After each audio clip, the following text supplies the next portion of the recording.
नमस्कार दोस्तों, जय हिंद। आशा करता हूँ कि आप सभी लोग बहुत ही बढ़िया है। मैं भी बहुत ही बढ़िया हूँ। जैसे कि आप लोगों को पता है कि DSSB का नया वैकेंसी है जिसमें वार्डन, मैट्रन और असिस्टेंट सुपरिटेंडेंट का वैकेंसी निकला हुआ है। तो इसके रिगार्डिंग आज हम लोग बात करने वाले हैं। पूरा का पूरा selection process A to Z, पूरा का पूरा जो आपका डाउट रहता है, जैसे कि सिलेबस कैसे होता है, सिलेक्शन कैसे कैसे होता है, सैलरी क्या है, लाइफस्टाइल कैसा है, क्या क्या ड्यूटी रहेगा, तो सारी का सारी चीजों के बारे में आज इस वीडियो में बात करने वाले। नमस्कार दोस्तों, मैं कौशल स्वागत करता हूँ आज के एक और नई वीडियो पे। और मेरे साथ आज है योगेश भाई, जो कि 2018 से तिहाड़ जेल में एज ओ वार्डर पोस्टेड है। तो आज हम लोग इनसे जानेंगे सारा का सारा जो प्रोसेस है वो कैसे कैसे होता है। तो योगेश भाई, धन्यवाद आपका कीमती समय देने के लिए। तो अभी मैं योगेश भाई से सारा का सारा सवाल पूछने वाला हूं, जो आप लोग का डाउट रहता है। तो आप लोग पूरा का पूरा वीडियो देखिए, तो आपको सारा का सारा जो डाउट है वो क्लियर हो जाएगा। तो योगेश भाई, सबसे पहले आप ये बताइए, ये जो वार्डर है, मैट्रन है और असिस्टेंट सुपरिटेंडेंट है, उसका जॉब प्रोफाइल क्या है, वो होते क्या है? तो फ्रेंड्स, आज जो आपके डाउट्स हैं मैं सारे क्लियर करने वाला हूं। तो जैसे कि सुमित भाई ने मुझसे पूछा वार्डर, मैट्रन और असिस्टेंट सुपरिटेंडेंट होते क्या है।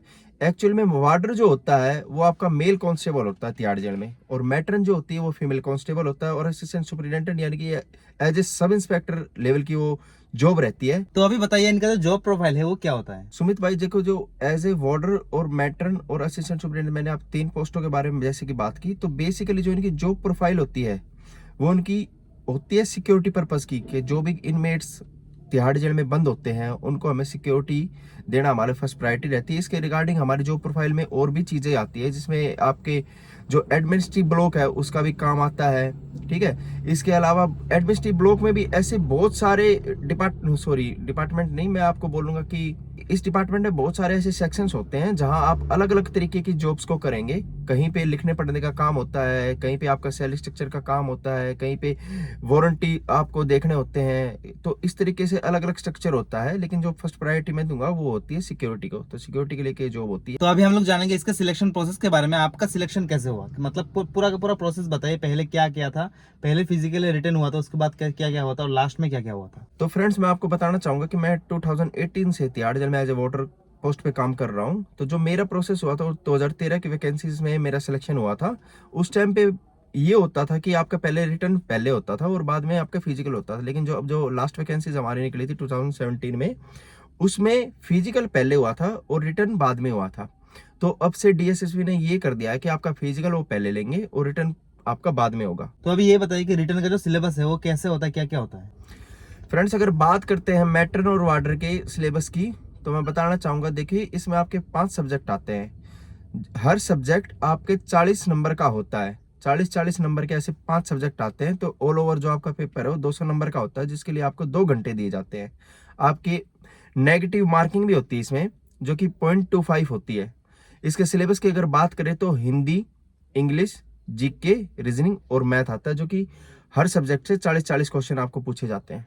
और दूसरा स्टेज जो है रिटर्न के बाद होता है फिजिकल। फिजिकल में क्या क्या हुआ था आपके फिजिकल में क्या क्या होता है, और अभी फिजिकल में क्या क्या होगा? बात करते हैं फ्रेंड्स इसके फिजिकल की, तो इसमें मैट्रन और वार्डर के अलग अलग फिजिकल होता है। बात करते हैं वार्डर की, तो वार्डर के लिए आपका जो फिजिकल होता है वो 1600 मीटर की आपकी दौड़ होती है, जो कि आपको 6 मिनट में कवर करनी रहती है। लगभग दिल्ली पुलिस के कांस्टेबल के तरह ही है। एग्जैक्ट, ठीक है। और आपके 13 फीट की लॉन्ग जंप रहती है, जिसके लिए आपको 3 चांस दिए जाता है, और 3 चांस हाई जंप के लिए दिए जाते हैं, जो आपकी 3 फीट 9 इंचेस की रहती है। और बात करते हैं अगर मैट्रन की, तो उनकी जो रनिंग होती है वो 800 मीटर की दौड़ होती है, जिसके लिए उन्हें 4.5 मिनट दिए जाते हैं। हाई जंप के लिए उन्हें 3 फीट की होती है, और जो उनकी लॉन्ग जंप होती है वो 9 फीट की होती है, जिसके लिए 3 चांस दिए जाते हैं। तो ये जो उसका होता है, ये फिजिकल प्रोसेस होता है उसका। फिर लास्ट में होता है मेडिकल। मेडिकल में क्या क्या होता है? मेडिकल में अगर मैं बात करता हूँ इसके मेडिकल की, तो देखिए मेडिकल इसका बहुत नॉर्मल मेडिकल होता है। बस 2-3 चीजें हैं जो आपके साथ नहीं होनी चाहिए। फर्स्ट, जो आपके एक मेजर प्रॉब्लम मैं बताता हूँ, आपके नोकनी नहीं होनी चाहिए, आपकी कलर ब्लाइंडनेस नहीं होना चाहिए, और तीसरा आपका फ्लैट फिट नहीं होना चाहिए। अदरवाइज अगर आपकी बॉडी स्ट्रक्चर में कोई हड्डी वड्डी नहीं टूटी है, सब कुछ ठीक है, तो आप नॉर्मली इसको क्लियर कर पाओगे। तो मेडिकल इसका इतना ज़्यादा स्ट्रिक्ट नहीं होता है फ्रेंड्स। तो नॉर्मल इसका मेडिकल होता है, जिसमें आप आराम से क्लियर हो जाते हैं। और वेट का कोई इश्यू रहता है कि जैसे कि बहुत सारे लोगों का डाउट रहता है, मेरा ओवर वेट है या फिर अंडर वेट है? नहीं फ्रेंड्स, इसमें बात करते हैं वेट की, तो वेट इसका आपका इतना इसमें मेजर नहीं होता है, ना ही इस पे वेट पे इतना ध्यान दिया जाता है। आपकी हाइट की बात होती है बेसिकली, तो हाइट आपकी पूरी होनी चाहिए, जो कि उसमें दिया 170 सेंटीमीटर वार्डर के लिए पूरी होनी चाहिए। तो वो अगर आपकी पूरी है, और आपकी चेस्ट का जो मेजरमेंट होता है वो 4 से 5 इंचेस तक एक्सटेंड हो जाती है, तो आप अपने फिजिकल में एकदम फिट है और क्वालिफाई करेंगे।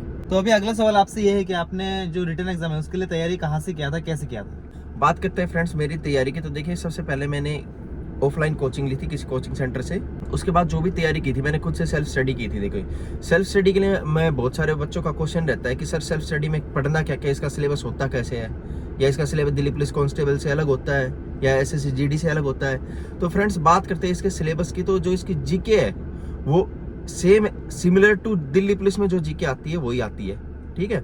बात करते हैं इसके मैथ की, तो मैथ भी आपका नॉर्मल कांस्टेबल लेवल का ही रहता है। बात करते हैं फ्रेंड्स इसकी जीके और इंग्लिश की, तो जीके देखो जो नॉर्मल जीके आती है जैसे कि आप लूसेंट से पढ़ते हो, ठीक है, या कोई अदर एडवांस बुक यूज करते हो तो उससे आप इसके पेपर को क्लियर कर सकते हो। और इंग्लिश जो इसकी रहती है वो भी नॉर्मल एक 10th लेवल पे जो इंग्लिश आप सीखते हैं वही आती है इसमें। तो इसमें ज़्यादा टफ एग्जाम ये नहीं होता है। और फ्रेंड्स आपका एक ही एग्जाम होता है जिसके बेसिस पे आपकी मेरिट लगती है। तो प्लीज़ आप इस एग्जाम पर पूरा फोकस करें।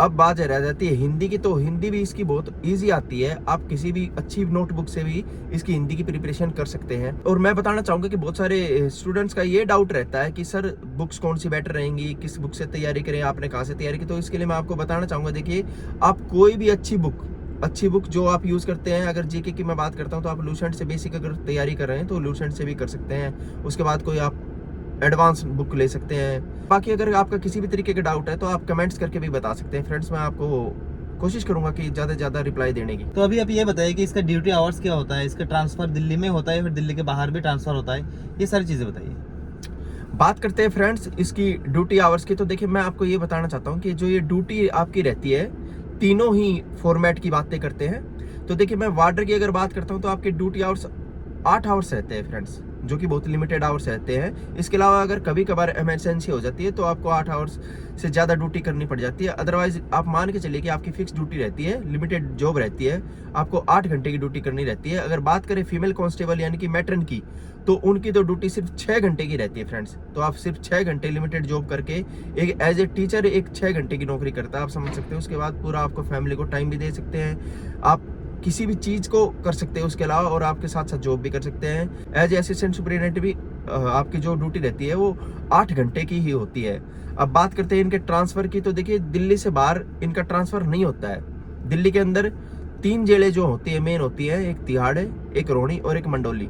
तो इन जेलों में ट्रांसफ़र हो जाता है, आपका दिल्ली से बाहर कभी ट्रांसफर नहीं होगा। और आपकी जो जॉब रहेगी लाइफ टाइम, जब तक आप रिटायरमेंट नहीं लेंगे तब तक आप दिल्ली में ही जॉब करोगे, दिल्ली से बाहर इसका ट्रांसफर नहीं होता है। तो अभी मैं आपसे पूछूंगा इसका सैलरी स्ट्रक्चर क्या है और क्या क्या फैसिलिटीज इसमें मिलता है। फ्रेंड्स बात करते हैं इसके सैलरी स्ट्रक्चर की, तो देखिए 2000 ग्रेड पे पेन जॉब होती है, जो कि बेसिक आपका बनता है 21,700। अगर उसके हिसाब से आपकी दिल्ली की गवर्नमेंट की आप सैलरी देखी जाए तो आपकी इन हैंड सैलरी 40K के अराउंड हो जाती है फ्रेंड्स। यानी कि आपको इन हैंड 40,000 रुपये से आपकी जॉब स्टार्ट होगी फ्रेंड्स। और इसके अलावा आपकी जो फैसिलिटी मैं और बताता हूँ फ्रेंड्स, दिल्ली पुलिस जैसे कांस्टेबल में 1 महीने की सैलरी एक्स्ट्रा मिलती है, यानी कि 13 महीने की सैलरी मिलती है। सेम टू सेम इस जॉब में भी आपको 13 महीने की सैलरी मिलेगी फ्रेंड्स, ठीक है। और इसके अलावा आपको ड्रेसेस अलाउंस मिलते हैं, आपको क्वार्टर फैसिलिटीज़ मिलती है दिल्ली में रहने के लिए। तो इसकी बहुत सारी ऐसी फैसिलिटीज़ है, और आपको मेडिकल फैसिलिटीज़ भी मिलती है फ्रेंड्स। तो ये बहुत अच्छी जॉब है। और इसके जो मैंने आपको अभी बताया कि 8 आवर की जॉब रहती है, और उन स्टूडेंट्स के लिए तो बहुत अच्छी जॉब है जो अपने नेक्स्ट लेवल के एग्जाम के लिए तैयारी करना चाहते हैं। आजकल जब कोई भी हम प्राइवेट या गवर्नमेंट जॉब करते हैं तो फ्रेंड्स बहुत सारे स्टूडेंट्स के साथ ये प्रॉब्लम रहती है कि वो आगे की तैयारी नहीं कर पाते हैं जॉब को लेके। लेकिन ये जॉब आपको ऐसी है कि आप अच्छी तरीके से आपकी आने वाली जो फ्यूचर में आप नेक्स्ट लेवल की कोई तैयारी करना चाहते हैं तो उसके लिए बहुत अच्छी तरीके से तैयारी कर सकते हैं। 8 घंटे की आपकी ड्यूटी के साथ साथ बहुत अच्छी जॉब है। मैं आपको चाहूँगा कि आप बहुत अच्छी तरीके से पढ़ें और इस जॉब को पाने की पूरी तरीके से कोशिश करें। तो अभी एक और सवाल है कि बहुत सारे लोगों को डाउट है, जैसे कि दिल्ली पुलिस में ड्राइविंग लाइसेंस चाहिए होता है, इसमें चाहिए होता है क्या?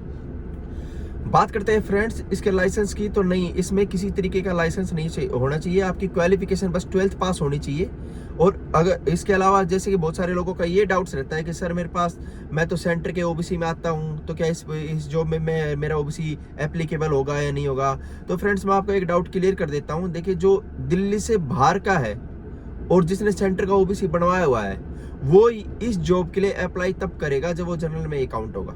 यानी कि अगर आपके पास सेंटर का भी ओबीसी है तो अगर आप इस जॉब को अप्लाई करते हो तो आप जनरल में अकाउंट होंगे, वो ओबीसी में नहीं आएंगे आप। मतलब दिल्ली के बाहर के लोग? हाँ जी हाँ, जो दिल्ली से बाहर के लोग हैं वो सिर्फ जनरल में काउंट होंगे। जनरल के अगर दिल्ली से बाहर के हैं तो प्लीज आप जनरल से अप्लाई कर दें, और दिल्ली के अंदर अगर आपका कास्ट सर्टिफिकेट है तो दिल्ली का अंदर का ही जो कास्ट सर्टिफिकेट है वही इसमें मान्य होगा। तो अभी हम लोग जानेंगे सिलेक्शन के बाद आपका ट्रेनिंग कहाँ पे हुआ, कितने समय का हुआ, और ट्रेनिंग के दौरान आपको कितना सैलरी मिला, ट्रेनिंग के बाद आपको थोड़ा सैलरी में इंक्रीमेंट मिला या फिर ट्रेनिंग के टाइम पे थोड़ा कम सैलरी मिला। तो देखिए फ्रेंड्स, बात करते हैं इसकी ट्रेनिंग टाइम पीरियड की। तो ट्रेनिंग टाइम जो इसका पीरियड होता है वो 9 मंथ का होता है, यानी कि जो आपकी ट्रेनिंग होती है वो 9 मंथ की होती है फ्रेंड। और ट्रेनिंग के दौरान बहुत सारे लोगों का ये क्वेश्चन रहता है कि सर आपकी सैलरी पूरी आती है या कट के आती है। तो फ्रेंड्स मैं आपको बता देता हूँ कि जो सैलरी आती है वो पूरी ही आती है, यानी कि आपको जो स्टार्टिंग में जो बेसिक पे रहता है उसके रिगार्डिंग जो भी आपकी सैलरी मिलती है वो ट्रेनिंग टाइम पीरियड पे भी सारा का आपको सारा अलाउंस मिला के। यस यस सारे के सारे अलाउंसेस मिला के जो आपकी ट्रेनिंग टाइम पे जो आपकी सैलरी बनती है वो आपको पूरी मिलती है, कोई उसमें डिडक्शन नहीं होता है।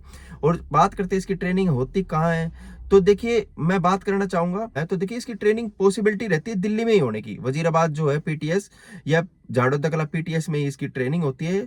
उसके बाद अगर वहां पे अगर जगह नहीं होती, उसके उस टाइम पे अवेलेबिलिटी नहीं होती है, तो हम कह सकते हैं कि दिल्ली से बाहर 10% चांसेस है इनकी ट्रेनिंग होने की। अदरवाइज आपकी ट्रेनिंग भी दिल्ली में ही होती है, जो कि 9 मंथ की होती है। तो दोस्तों आशा करता हूँ कि आज की इस वीडियो के माध्यम से आप लोगों का बहुत सारा डाउट क्लियर हो गया है। अगर आपका फिर भी कोई सा डाउट रह गया है तो आप लोग कमेंट में बताइए, या फिर इंस्टाग्राम पे अगर आप लोग हो तो योगेश भाई को इंस्टाग्राम पे फॉलो कर लीजिए। आशा करता हूँ कि आज का जो वीडियो है आपको पसंद आएगा। ये वीडियो आपको पसंद आता है इस वीडियो को एक लाइक और चैनल को सब्सक्राइब जरूर कर दीजिए। मिलते हैं आपसे किसी एक और नए वीडियो पे, तब तक के लिए जय हिंद जय भारत।